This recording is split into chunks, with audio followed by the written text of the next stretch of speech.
Content is such a flooded market right now, and it's really hard to stand out. And that's what we're going to talk about today. How do you stand out? How do you stop people from doom scrolling and actually click on your content that you spent hours on?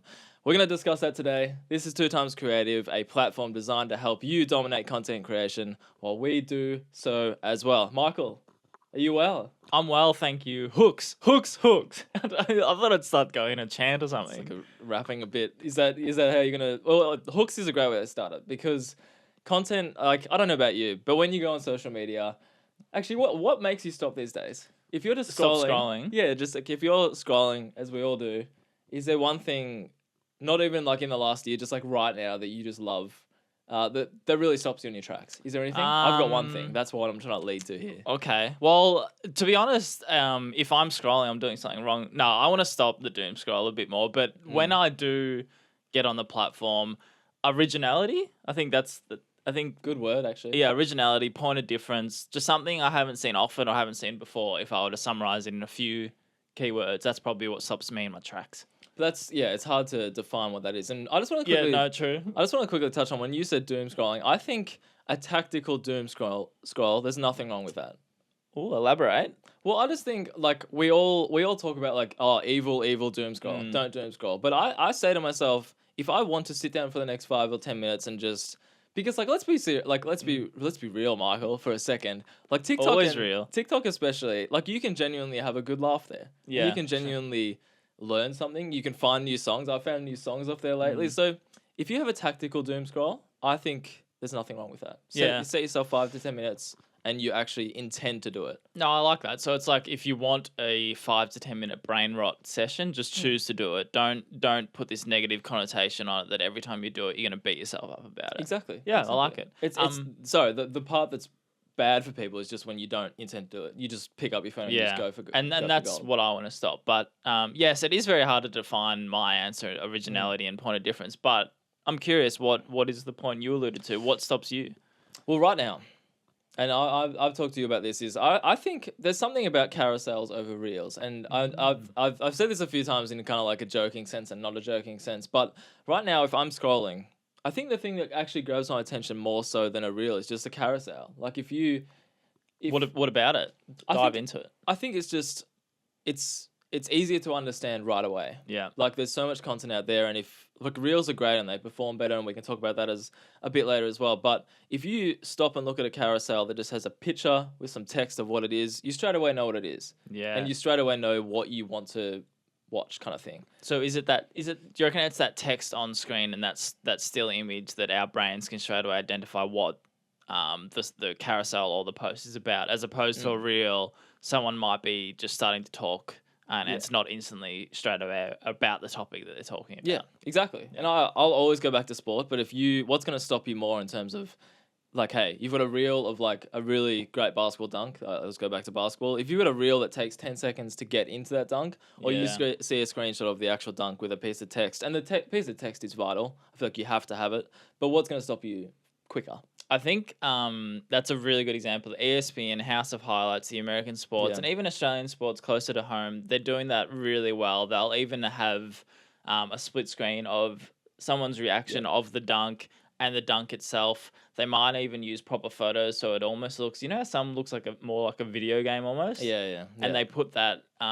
It's a generic Instagram text. Yeah. I've started doing it for our content a bit too, but that normalness that there's nothing fancy about it. Well, you relate to it. Yeah, it seems raw and authentic, and you're right. Like you straight away swipe to see the big play, to see that reaction, as opposed to generic broadcast footage leading up to that dunk. Exactly right. Yeah. And I think it's almost like the fact that it's the Instagram text and it's like it's quick. It's almost like you feel the person posting it. They're like, "Hey, this is awesome. I'm gonna just put it up really quickly," rather than it's like a really piece of polished work. If that makes sense to you. Yeah. No, Like it almost feels more authentic if you just like have a screenshot rather than a nice photo. It's a screenshot with a piece of Instagram text. Yeah. It's like, hey, they put this up really quickly because it's exciting. and you could even use that to your advantage if you do have this really polished, say, cinematic video, but don't use that for your screen screensaver, like your first post, the first slide. Yeah. So it's like you get people's attention, then you swipe to your beautifully executed cinematic video, but that might be not the thing that drew people in. It might be that first post. And that's what we're talking about. Yeah. How you actually draw people in, because you might have perfectly like FX6 or Sony whatever filmed footage. Thanks, Sony. I didn't send it to us. Maybe in the future. Right. True. You might have a beautifully shot basketball play, but then is that going to grab people's attention initially? Yeah. Probably not. So I think Houston Rockets do it really well. They kind of do exactly what you said. They'll do the hook in terms of the carousel, and then you can swipe to the broadcast view, the Sony view kind of thing, like people on the ground shooting it. So I just think it's an interesting discussion, because everyone's always like, reels are better, they perform better. And even if they perform better, maybe people might miss that content initially. I don't know. Well, I think also reels might perform better, but as we know, the sharing of the post or the reels is the important sort of thing, or so I'm led to believe. If you myth. No, people like the experts and whatever that Instagram guy's name is, Adam Masari or something. You're looking for people to share it. So if you post that carousel and it gets shared lots, I'm not sure. Maybe carousels can perform as well as reels. I want to ask you, flip it. Can we think, for the audience, can we think of a time where you still would recommend a reel over a carousel in terms of a hook? When you're trying to get people's attention for hooks or content in terms of drawing people in, when would you still recommend a reel over a carousel? Well, I think it's reel's much more versatile. So if you begin the reel with shouting that there's a really good play coming Do up, it. like literally, if you're like, a carousel can just be like, with the text being like an awesome dunk's coming up, or you can be like, wow, check out this that just happened. And if that's the opening 5 seconds of your reel, you're probably going to keep watching, right? Oh my gosh. I was thinking more of like a solo creator talking to camera. Yeah, it's definitely more a solo and entrepreneur and content creator setup. But yeah, you can literally, if your initial 5 seconds is really good, then there's probably no point doing a carousel, right? Yeah. Experiment. And I'd be interested to hear what people, maybe if you're listening or watching this, what you're experimenting with and what actually gets your attention. Because I'm the same with you. If you've got that raw feel of that's the first thing you see with normal Instagram text, then I'm all in.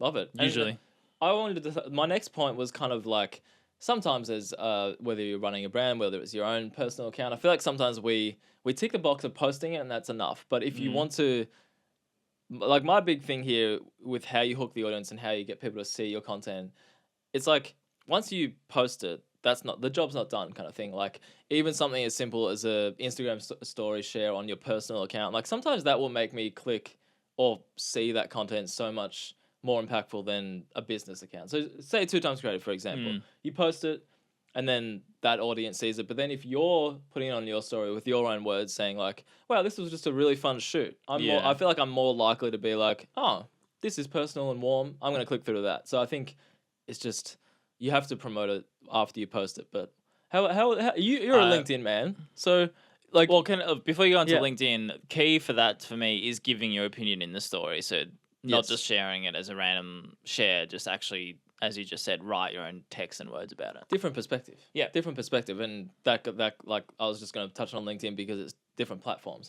Like, share it at different platforms, because look, everyone's not going to see your piece of content if you post it on one platform, and people have their different platforms. So I think it's just very important to keep it going. Post it, but then keep it going. Go back to it in a few months' time. We were having this discussion at the NBL. Like, sometimes I'm guilty of this. We go to the effort of recording a really nice podcast, and like, you post it, and then months down the track, that player on the podcast is playing really well. It's like, why don't you recycle that, and why don't you actually like prove that you've gone to that effort and post some original content again? Yeah, I like it. Can I add a point to your continuing on?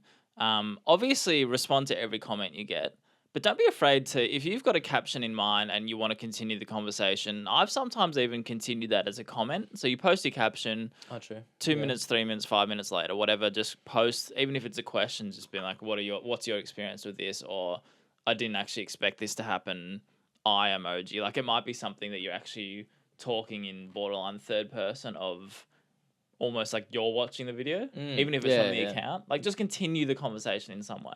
I really like that. And it reminds me of, I've been trying to say to myself lately, kind of like, when you want to say something, like when you want to add a comment, don't overthink it so much. Like if you're having that thought right then and there, just post it. Even if in 10 minutes you don't actually think that again. Like I feel like there's something about being authentic and just like literally showing what you're thinking right in that moment. Your very first raw reaction is what you type. Yeah. Like if you want to add a comment that sounds a bit juicy or sounds a bit silly, you're going to come across as more energized than not. I don't know. I just think there's value in that. Speaking of silly, mocking yourself in the comments as well is also handy. True. Maybe not mocking yourself, but taking the mickey out of yourself. If you did something in the video, particularly if it's something that's a bit more lighthearted and you're posting it for entertainment purposes, take the mickey out of yourself. Point something out that people might not have realized. It actually makes them scroll back through the video to be like, oh, true. That's funny. That is funny. What were you going to ask about LinkedIn? No, I was just leading on to promote it on different platforms. So I was going to say like an example of, you post something on Instagram and it's a great piece of content. But then if you do as you do best and write some essay on LinkedIn about the background of it. Feels like a shot. No, literally, it's great. And I think I brought you up in a meeting the other day at work anyway. Just about based around LinkedIn and the growth there and whatever. But if you then write on LinkedIn about the background, the people you worked with, the setting, what it took to organize it, like I think people find that really interesting, and that helps people. It helps a different network of people discover your work and make your work stand out. So I just think that's crucial. Yeah, it is good. And I'm glad you brought me up in the meeting. But I think it's also a good point to try to change your hooks or how you grab people's attention on different platforms. So I know for LinkedIn, I probably wouldn't... I definitely don't post the same caption as I would Instagram. We can go into into another video. But it's just like actually think about your audience on there and what that first line of text in LinkedIn and what that first caption or point of your video on Instagram, for example, is actually going to do to the audience you're trying to target across different platforms. Yeah, I mean, every audience is different. Yeah. I always call LinkedIn like the professional social media. It's changing though. Changing, baby. What do you mean? Well, it is, but I think it's getting... LinkedIn is changing. LinkedIn it's already changed to more entertainment and lighthearted. It's not as serious as people think. Like if you get on there, I said this to you the other day, I think it's more of like a public journal. Yeah, it's not. It's not that people say it's the professional job updates and change. It's the people you're following. If you're still thinking it's ultimately professional, then I think it's just your feed. Yeah, people still do that, but the people I really enjoy following have sense of humor. They take the piss out of LinkedIn itself. It's not. Yeah, no, that's a good point. I'm the biggest advocate over here, as you could see. Yeah, no, that was a good insight. I mean, it's still got a certain tone to it. Definitely. Anyway, I want to round out this video with I kind of just want to me and you bounce off some things that actually are ways you could stand out. Yeah. Because as I mentioned off the top, you go on social media and there's so many people doing not just anything, similar things to what you're doing. So it's hard to be like, hey, I want to make a career out of this. I want to stand out. I want to be better than the next guy that's doing a similar thing. But how do we actually do that? I mean, the first thing that comes to my mind is obviously no one can be, we always harp on this, but no one can be yourself but you. So you're already standing out by just doing it your own way, even if your cousin to your left is doing a similar thing. But lean into that. Yeah, like literally just lead into whatever you think, and it's the whole thing of if you spend too much time on social media, you're going to automatically compare. Create, don't consume. Like that whole mindset. Create more than you consume. Create more than you consume. Yes, that's probably the better way to word it, because it's so true. Otherwise, all you do is just be like, oh man, I was just about to do this type of video or this type of post, but this dude is doing the exact same thing, so now I'm going to can everything. You'll also naturally start to emulate that person that you're watching without even realizing. Like, I don't think people realize that if you consume so much more than you create, you might think you have this brilliant idea in your head, but what are the chances that it's just from Mark that you've been watching nonstop over in the UK making really cool content? You're probably naturally just copying him. That's a great point. Even if it's like a content piece Mark did a month ago, maybe your conscious mind doesn't actually. You've watched so much of Mark that you are Mark. Yeah, well, it's more like you don't realize you're coming up with an idea that Mark did a while ago, but you actually think you're like, damn, that's a good idea. But then maybe you're just like, oh wait, it's not mine. That's So really lean into just being you. I think we talked of your setting around. I think we talked about this the other day. Like, you don't need to be the best videographer, photographer. If you're just Darren, that is how you stand out. Yeah. Sure, your work can be amazing, but at the end of the day, you're the way you stand out is because you're Darren. Yeah, and you're the perfect example of this. Like, your work isn't that good, but you're a really nice. I agree. I'm kidding. You are good at what you do, but it does help. If it's a funny thing. Like, if you're super relatable, if you're super like likable, it's like, I reckon or not. You might get attention because you're not. You're an asshole. Yeah, true. Actually, I saw a tennis player the other day. She had like some press conference or whatever, and she's like, one of my favorite parts about being an athlete is like how many people don't like me. I'm like, it's weird. That's good. Well, I think she's That's a hook. like right? buying into the whole like the entertainment, and just like, this is my life and this is part of it, so I enjoy it. So maybe you just come off the top of reels and just be like really not likable. But how much attention would that actually get you? How many clicks would that get you? No, No, that's what I'm saying. It's almost the best approach possible. Yeah, like I don't know how you be like controversial off the top. And anyway, that's just say something really outlandish. It's a different to start discussion. every video. Next point. Yeah, you go. Yeah. Next point of this to how you actually execute it for me is having a very clear brand in terms of consistency. So what I mean by that is, do you have you would have favorite creators, you have favorite people you follow.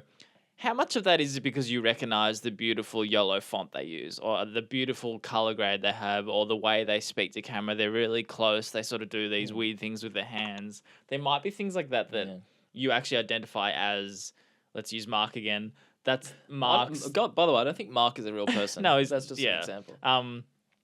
But you identify that whenever you see a bit of Mark's content, that beautiful yellow text, what is that font? I want that italic font. Like, yeah, it's true. It's the consistency of brand is my point, that's how you stand out. You build it. Yeah, I think it's a funny point, because when you started talking and saying that stuff, I'm like, is he being sarcastic?